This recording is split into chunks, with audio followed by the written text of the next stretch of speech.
Hello friends, जय माताजी, जय श्री कृष्ण। स्वागत है तमारू मारा किचन में। तो आज आपणे बनावीशुं गर्मीओ माटे ठंडो ठंडो शेरडीनो रस। आज आपणे शेरडी वगर फक्त 5 मिनिट में घरे ज बनावीशुं अने एकदम टेस्टी, हेल्धी अने नवुं शरबत पण कही शकाय। तो घरे मेहमान आवे तो तमे आ शरबतने खांड के साकर वगर बनावीने रेडी करी शको छो। तो आखी रेसिपीने स्कीप कर्या वगर जरूरथी जोजो अने हजू सुधी चेनलने सब्सक्राइब नथी करी तो करी देजो અને નવા વિડીયો જોવા માટે બેલ આઇકોન પ્રેસ કરી દેજો। તો આ શરબતને આજે આપણે ગોળથી બનાવવાના છીએ। તો એના માટે મેં અહીંયા વજનમાં 100 ગ્રામ જેટલો આ રીતનો ગોળ લઈ લીધો છે। હવે તેને ઝીણો કટ કરી લેશું। તમે આ શરબતને કોઈ પણ ગોળથી બનાવી શકો છો। તો ગરમીઓમાં ગમે ત્યારે ઠંડુ બનાવીને પીવાનું મન થાય તો ઘરે જ તમે ફક્ત 5 મિનિટમાં આ રીતે શેરડીનો રસ બનાવીને રેડી કરી શકો છો। તો આ ટ્રીક ફોલો કરી આ ગરમીઓમાં તમે પણ આ રેસીપી એકવાર જરૂરથી ટ્રાય કરજો। તો આપણે આ ગોળને એકદમ ઝીણો એવો કટ કરી લીધો છે। હવે તેને એક બાઉલમાં લઈ લેશું।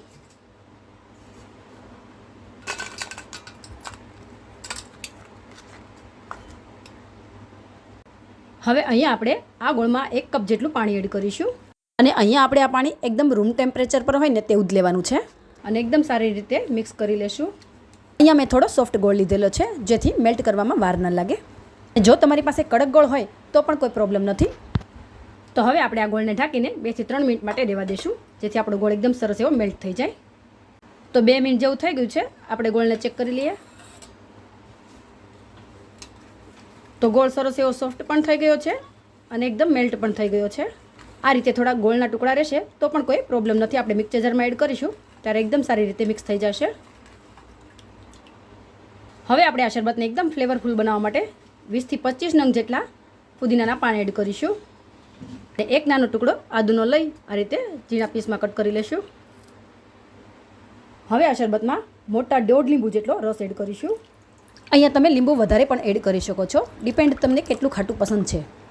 અને અહીંયા આપણે લીધેલા આ માપથી મીડિયમ સાઇઝના 3 ગ્લાસ જેટલું શરબત બનીને રેડી થશે। અને હવે 1 ટીસ્પૂન જેટલો સંચળ પાવડર એડ કરીશું કે પછી સ્વાદ પ્રમાણે એડ કરીશું।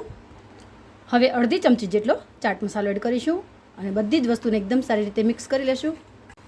તો શરબત માટેનું આપણું આ મિક્સ બનીને રેડી થઈ ગયું છે। હવે આ મિક્સને આપણે મિક્સર જારમાં એડ કરીને 1 મિનિટ માટે તેને ફેરવી લેશું અને ત્યાર પછી 1 થી 1.5 કપ જેટલી બરફની ક્યુબ્સ એડ કરીને અથવા તો 1 કપ જેટલું ઠંડુ પાણી એડ કરીને અડધો મિનિટ માટે તેને ફરીથી ગ્રાઇન્ડ કરી લેશું। તો આપણે આ શરબતને 1 મિનિટ માટે એકદમ સરસ એવું ફેરવી લીધું છે। તો હવે તેમાં એડ કરીશું 1 કપ જેટલી બરફની ક્યુબ્સ અને ફરીથી આપણે આ શરબતને અડધો મિનિટ માટે ફેરવી લેશું। તો આપણું શરબત બનીને રેડી થઈ ગયું છે। આપણે તેને ઠંડુ ઠંડુ સર્વ કરી દેશું। પહેલાં આપણે બરફની ક્યુબ્સ એડ કરીશું અને હવે એડ કરીશું શેરડી વગર જ ફક્ત 5 મિનિટમાં બનીને રેડી થઈ જાય તેવો ઠંડો ઠંડો શેરડીનો રસ કે પછી શરબત પણ કહી શકાય। તો ફ્રેન્ડ્સ, જો તમને મારી રેસીપીઓ ગમતી હોય તો વિડીયોને લાઇક કરી વધુમાં વધુ ફ્રેન્ડ્સ ગ્રુપમાં શેર કરજો અને આવી જ રીતે સપોર્ટ કરતા રહેજો। અને તમને મારી આ રેસીપી કેવી લાગી તે મને કમેન્ટમાં જરૂરથી જણાવજો। હવે ઉપરથી થોડો ચાટ મસાલો સ્પ્રિંકલ કરી દેશું અને ફુદીનાના પાનથી ગાર્નિશ કરી લેશું। ફ્રેન્ડ્સ, તમે મારા આ વિડીયો કયા શહેર કે ગામથી જોઈ રહ્યા છો તે મને જરૂરથી જણાવજો। तो तैयार है આપણું एकदम सुपर टेस्टी, हेल्धी અને ઠંડુ ઠંડુ શરબત। તો ફ્રેન્ડ્સ, એકવાર હું ટેસ્ટ કરીને પણ તમને બતાવું। વાહ ફ્રેન્ડ્સ, આ રસ પીધા પછી તમને કોઈ પણ નહીં કહી શકે કે તમે આ રસને શેરડી વગર બનાવ્યો છે। એટલો મસ્ત બન્યો છે। તો તમે પણ એકવાર જરૂરથી ટ્રાય કરજો અને આવી જ રીતે મને સપોર્ટ કરતા રહેજો। બાય ફ્રેન્ડ્સ, જય માતાજી, જય શ્રી કૃષ્ણ। ફરી મળીશું નવી રેસીપી સાથે। Thanks for watching.